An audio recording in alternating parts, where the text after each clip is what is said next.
What happens when one of Hollywood's most respected actors walks into what should be a routine morning show interview, only to find himself facing off against a host who seems determined to make headlines at any cost?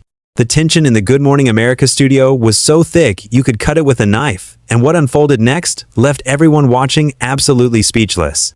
Before we dive into this explosive confrontation, make sure you hit that subscribe button and drop a comment below telling me what you think really went down here. Tom Hardy had arrived at the Good Morning America studios that morning, expecting the usual promotional circuit interview. His latest film was generating Oscar buzz, and his publicist had assured him this would be a straightforward chat about his craft and the movie's themes. What he didn't anticipate was walking into what felt more like an interrogation than an interview. Michael Strahan sat across from him, that familiar television smile plastered across his face. But there was something different in his eyes. Something that suggested this wasn't going to be the pleasant conversation Hardy had prepared for. "Tom Hardy, everyone," Strahan announced to the cameras, his voice carrying that practiced television enthusiasm. "Thanks for joining us this morning." "Thanks for having me," Hardy replied, settling into the chair with his characteristic quiet intensity. He was dressed simply, a dark jacket over a plain shirt, his posture relaxed but alert. "So let's jump right in," Strahan said, leaning forward slightly. "Your new film deals with some pretty heavy themes: addiction, family trauma. I have to ask, how much of this comes from personal experience?" Hardy's eyebrows raised slightly. It wasn't an unusual question for an actor, but something in Strahan's tone felt invasive, probing in a way that went beyond professional curiosity. "Well, as an actor, you draw from various sources?" Hardy began carefully. "Life experiences, observations, research. It's about creating something authentic for the character." "But come on, Tom," Strahan pressed, that smile never wavering. "We've all heard the stories about your past, the struggles with substances. Surely this role hit close to home." The shift in the room was immediate. Hardy's jaw tightened almost imperceptibly, and his eyes sharpened. "I think you're confusing personal growth with exploitation, Michael. My past is something I've been open about when it serves a purpose, not when it serves ratings." Strahan chuckled, but it sounded forced. "Hey, I'm just asking the questions our viewers want to know. You're a public figure. People are curious about what makes Tom Hardy tick." "Are they?" Hardy's voice remained level, but there was steel underneath. "Or is this more about what makes Michael Strahan's interview memorable?" The tension was building, and you could see it in every line of Hardy's body language. His hands, which had been casually resting on the chair arms, were now still and purposeful. This wasn't the relaxed promotional interview either man had expected. "Look," Strahan continued, seemingly oblivious to or ignoring the warning signs. "You've made a career playing tough guys, anti-heroes, characters on the edge. I'm just wondering how much of that is acting, and how much is the real Tom Hardy coming through?" Hardy was quiet for a moment, and in that silence, you could feel the entire studio holding its breath. When he finally spoke, his voice was calm but carried an unmistakable edge. "The real Tom Hardy is someone who respects the craft enough to prepare thoroughly, someone who takes his work seriously, and someone who expects the same level of professionalism from the people he works with, including interviewers." Strahan's smile flickered for just a moment. "I think we're getting that professionalism right now, aren't we? This is what good television looks like. Real conversation between real people." "Real conversation," Hardy repeated slowly, as if tasting the words. "Is that what you call this?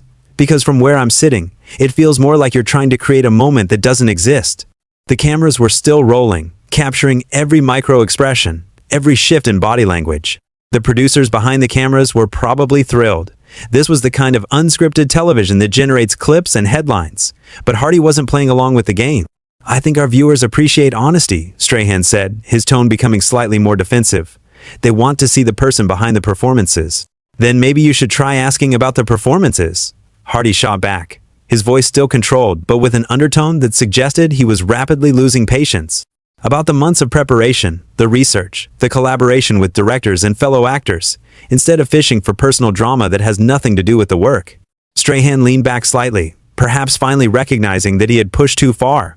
But instead of backing down, he doubled down. "Well, when you put yourself out there as an actor, especially in roles that deal with such intense subject matter, don't you think it's fair for people to wonder about the connection?" Hardy's response was immediate and sharp. "What I think is fair is for journalists to do their homework, to ask questions that serve the audience's understanding of the craft, not their appetite for gossip. What I think is fair is for morning television to elevate the conversation instead of dragging it down into the gutter." The words hung in the air like a challenge, and suddenly Strahan's practiced television demeanor began to crack. For just a moment, Strahan's mask slipped, and what emerged wasn't the polished television personality millions of viewers knew, but something rawer, more defensive. His jaw tightened, and his eyes flashed with something that looked remarkably like wounded pride. "Look, Tom," Strahan said, his voice losing some of its manufactured warmth. "I've been doing this for years. I know how to conduct an interview. Maybe the problem isn't with my questions. Maybe it's with someone who can't handle a little scrutiny." Hardy's expression didn't change, but something shifted in his posture.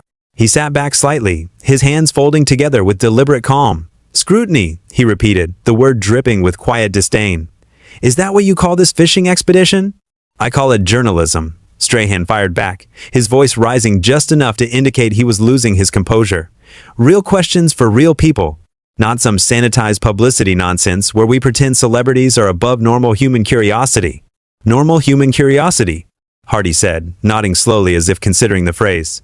"Tell me, Michael, when you were playing football, did interviewers spend their time asking about your personal demons? Or did they focus on your performance, your preparation, your contribution to the team?" The comparison clearly stung. Strahan's face darkened, and his carefully maintained posture became more rigid. "That's completely different. Football is about statistics, about measurable performance. And acting isn't?" Hardy's voice remained infuriatingly calm, which only seemed to agitate Strahan more. "Every choice an actor makes is measurable. Every moment on screen is a result of specific preparation and technique. But you're not interested in any of that, are you?" Strahan leaned forward aggressively, his television smile now completely abandoned. "What I'm interested in is giving our audience something real, something honest. Not some actor hiding behind intellectual superiority and fancy words." "Intellectual superiority?" Hardy repeated, and for the first time there was the hint of a smile at the corner of his mouth, but it wasn't a pleasant one. "That's an interesting way to describe basic professionalism and respect for one's craft." "Don't patronize me," Strahan snapped, his voice sharp enough that several crew members visibly flinched. "I've earned my place at this desk. I've worked for everything I have." "Have you?" Hardy asked quietly, and the two words carried more weight than a shouted accusation.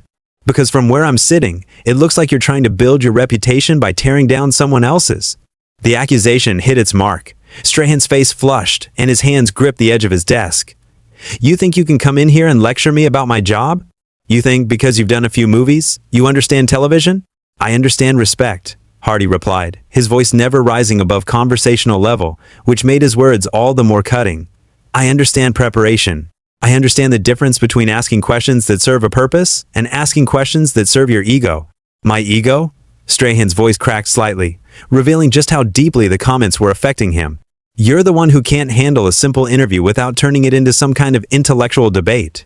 Hardy tilted his head slightly, studying Strahan with the kind of intensity he brought to his most complex characters. "Simple interview. Is that what you call this ambush? Because I came here to discuss a film, my craft, the work that dozens of people poured their hearts into.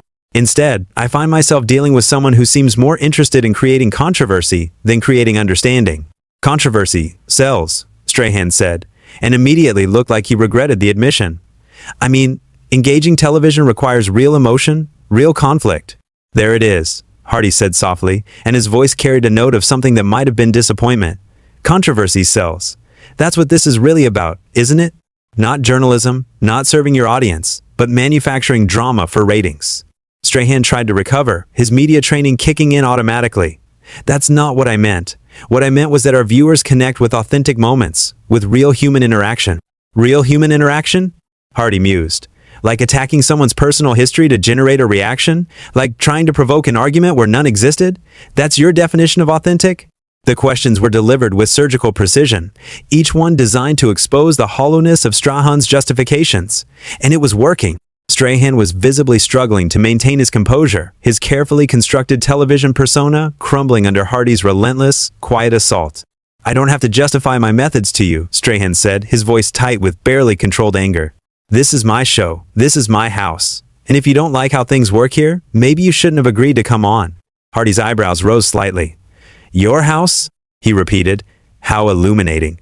"Because I thought this was supposed to be about serving the viewers, about informing and entertaining them. But apparently, it's really about serving you." "Everything isn't about you, Tom," Strahan shot back, his voice now openly hostile. "Some of us work in the real world, where we have to deliver results, where we can't just disappear into character and pretend the real world doesn't exist." "The real world?" Hardy said, and now there was genuine steel in his voice. "The real world is where people create things of value, where they contribute something meaningful to the culture." "What exactly are you contributing here, Michael? besides manufacturing conflict for entertainment? Strahan's face was now openly flushed with anger and embarrassment. He had completely lost control of the interview, and worse, he was losing it on live television in front of millions of viewers. His next words came out in a rush, fueled by frustration and wounded pride. "You know what?" Strahan exploded, his voice echoing through the studio. "I'm tired of actors like you thinking you're better than everyone else, thinking you're some kind of artist, when really, you're just playing dress-up for a living. At least I accomplished something real, something that matters in people's daily lives." The outburst was so unexpected, so raw, that for a moment the entire studio fell silent. Camera operators exchanged glances, producers were frantically whispering into their headsets, and the few audience members present sat in stunned silence. This wasn't morning television anymore. This was a public meltdown happening in real time. Hardy, however, remained completely still. If anything, Strahan's explosion seemed to have the opposite effect on him, a calming influence that made his response all the more devastating when it came. "Playing dress up?" Hardy repeated quietly, his voice carrying easily through the now silent studio. "That's an interesting perspective from someone whose job consists of reading from a teleprompter and asking questions written by other people." Strahan's eyes widened, realizing too late that his emotional outburst had given Hardy all the ammunition he needed. "That's not, I don't just read. I conduct real interviews with real impact." "Real impact?" Hardy nodded thoughtfully. "Like this morning, you mean? Is this the kind of real impact you're talking about? Because I have to say, Michael, if this is your idea of conducting an interview with real impact, I think you might want to reconsider your definition of both real and impact." The words were delivered with such calm precision that they felt like physical blows. Strahan was now visibly sweating, his carefully styled hair beginning to show the strain of his emotional state. "You think you're so clever?" Strahan said, his voice shaking slightly. "Sitting there with your calm little responses, acting like you're above all this. But you're not fooling anyone. You're just another actor who thinks the world owes him something." Hardy's expression didn't change, but when he spoke, there was a note of genuine curiosity in his voice. "The world owes me something? That's fascinating. Because I wasn't aware I had made any demands. I came here to discuss a film, to talk about the work of talented people who spent months creating something they hoped would move audiences. What exactly do you think I believe the world owes me?" Strahan opened his mouth to respond, then closed it again, clearly realizing he had painted himself into a corner. His face was now openly red with embarrassment and anger. "I think," Hardy continued, his voice still maddeningly calm, "that you're confusing me with yourself. Because from where I'm sitting, it seems like you're the one who believes the world owes you something. The world owes you drama, controversy, moments that will generate headlines and social media buzz. The world owes you content for your show, regardless of whether that content has any value or serves any purpose beyond entertainment." "That's not true," Strahan protested, but his voice lacked conviction. "I provide a service. I inform people. I give them news and entertainment." "Do you?" Hardy asked, tilting his head slightly. "Because what service exactly have you provided this morning? What have you informed your viewers about? What news have you delivered? What entertainment have you offered beyond the spectacle of watching you lose control of your own show?" The questions hung in the air like accusations, and Strahan seemed to physically shrink under their weight.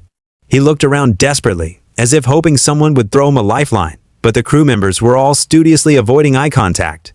"You came on my show," Strahan said weakly, grasping for some kind of authority. "You agreed to be here." "I did," Hardy agreed. "I came here in good faith, expecting to have a professional conversation about work that I'm proud of, work that represents the efforts of hundreds of talented people. Instead, I find myself in the middle of what can only be described as a character assassination attempt by someone who seems to have confused journalism with tabloid sensationalism." Strahan's mouth opened and closed several times, like a fish gasping for air. The complete reversal of power in the interview was now undeniable, and it was all happening on live television. "But here's what's really interesting, Michael," Hardy continued, his voice taking on an almost conversational tone that somehow made his words even more cutting. "In your desperation to create a moment, to manufacture some kind of controversy, you've actually revealed something much more compelling than anything you were fishing for in my personal life." "What's that supposed to mean?" Strahan asked, though he looked like he really didn't want to know the answer. "You've revealed yourself," Hardy said simply. "You've shown your viewers exactly what kind of journalist you are, exactly what your priorities are, exactly how much respect you have for your guests and your audience. And I think that's much more interesting than anything you could have dug up about my past." The studio was now completely silent, except for the hum of the cameras, which were still rolling, capturing every moment of Strahan's humiliation. "You've shown them that you're willing to ambush a guest who came here in good faith," Hardy continued, his voice gaining momentum. You've shown them that you're more interested in creating drama than delivering information. You've shown them that when challenged on your methods, you resort to personal attacks and emotional outbursts rather than defending your journalism with facts and professionalism. Strahan looked like he wanted to disappear into his chair. His earlier bravado was completely gone, replaced by the look of someone who had just realized they had made a terrible mistake in front of millions of people. Most importantly, Hardy said, leaning forward slightly, you've shown them that when someone refuses to play your game, when someone won't be bullied into providing the drama you're looking for, you don't have a backup plan. You don't actually know how to conduct a real interview. The words were delivered with such devastating precision that you could almost see them landing like physical blows. Strahan was now completely deflated. His entire persona collapsed. I think, Hardy said, sitting back and checking his watch with deliberate casualness, that our time here is probably better served if I leave now. Unless, of course, you'd like to try asking me about the film I came here to discuss, though I suspect that ship may have sailed. He stood up slowly, his movements deliberate and controlled, and began to remove his microphone. The action was so final, so definitive, that it seemed to break the spell that had fallen over the studio. Tom, wait, Strahan said desperately, his voice cracking slightly. We can start over. We can talk about the film. Hardy paused in removing his microphone and looked directly at Strahan for a long moment. When he spoke, his voice was quiet, but carried clearly through the studio. Michael, I think you've already told your audience everything they need to know about both of us, and I don't think there's anything left to say. With that, he finished removing his microphone, placed it carefully on the chair, and walked off the set with the same quiet dignity he had maintained throughout the entire confrontation. Behind him, Strahan sat in stunned silence, the cameras still rolling, capturing every moment of his complete and utter defeat. The interview that was supposed to be a routine promotional appearance had become something entirely different, a masterclass in how true professionalism responds to manufactured drama, and how integrity can triumph over sensationalism even in the most hostile environment. What did you think of this explosive confrontation?